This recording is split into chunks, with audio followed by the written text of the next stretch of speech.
നമസ്കാരം കൂട്ടുകാരെ, എല്ലാവർക്കും സുഖമാണല്ലോ. കെ.ടി. സതീശൻ മുഖ്യമന്ത്രിയായി തിരഞ്ഞെടുക്കപ്പെട്ടപ്പോൾ അദ്ദേഹത്തിൻ്റെ ഒപ്പം തന്നെ ഒരു കരുനിഴൽ പോലെ നമ്മുടെ ആധുനിക സരിത എന്ന് പറയാൻ പറ്റില്ല, എന്നാലും ഒരു വനിത അദ്ദേഹത്തിനെ ഒന്ന് കൊളുത്തിട്ട് പിടിച്ചിരിക്കുകയാണ്.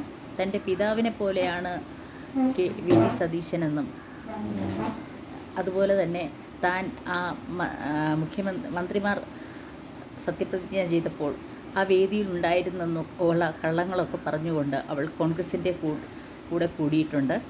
നമുക്കറിയാം, അവർ ഏത്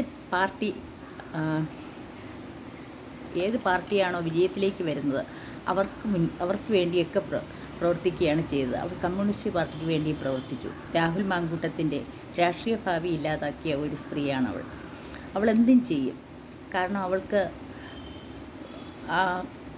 സരിതയുടെ പോലെ അത്ര അധികം പോയിട്ടില്ലെങ്കിൽ പോലും സരിതയുടെ പോലെ ഉമ്മൻചാണ്ടിയെ ഇല്ലാത്ത കാര്യം പറഞ്ഞ് താഴെ ഇറക്കിയതുപോലെ ഇവൾ വി ഡി സതീശനെ താഴെ ഇറക്കാതിരിക്കാൻ അദ്ദേഹം വളരെയധികം ശ്രദ്ധിക്കുക. ഒരിക്കൽ പോലും അവളെ നേരിട്ട് കാണാനോ അവളെ സെക്രട്ടേറിയറ്റിൽ അവൾ വരികയാണെങ്കിൽ അകത്ത് വന്ന് കാണാൻ അനുവാദം കൊടുക്കുകയോ അദ്ദേഹം ചെയ്യരുത്. ഒരിക്കൽ പോലും അവളിൽ ഫോണിൽ സംസാരിക്കുകയോ അങ്ങനെ ഒരു കാര്യങ്ങളും അദ്ദേഹം ചെയ്യാതിരിക്കുകയാണെങ്കിൽ അദ്ദേഹത്തിന് 5 വർഷം ഭരിക്കാൻ സാധിക്കും.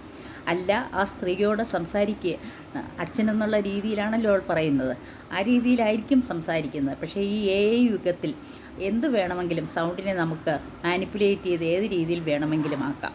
അതുകൊണ്ട് വളരെയധികം ശ്രദ്ധിക്കുക. മുഖ്യമന്ത്രിയും മന്ത്രിമാരും ഒരു രീതിയിലും ഈ പെണ്ണിൻ്റെ വലയിൽ വീഴാൻ ഇടയാകരുത്.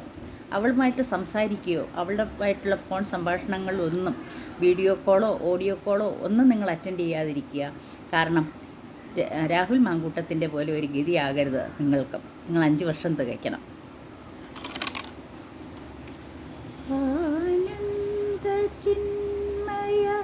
ഹരി ഗോപികാരമണ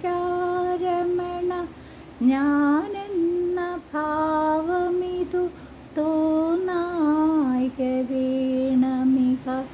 തോന്നുന്നതാകിലഖിലം ഞാനിതെന്ന വഴി തോന്നേണമേ വരദ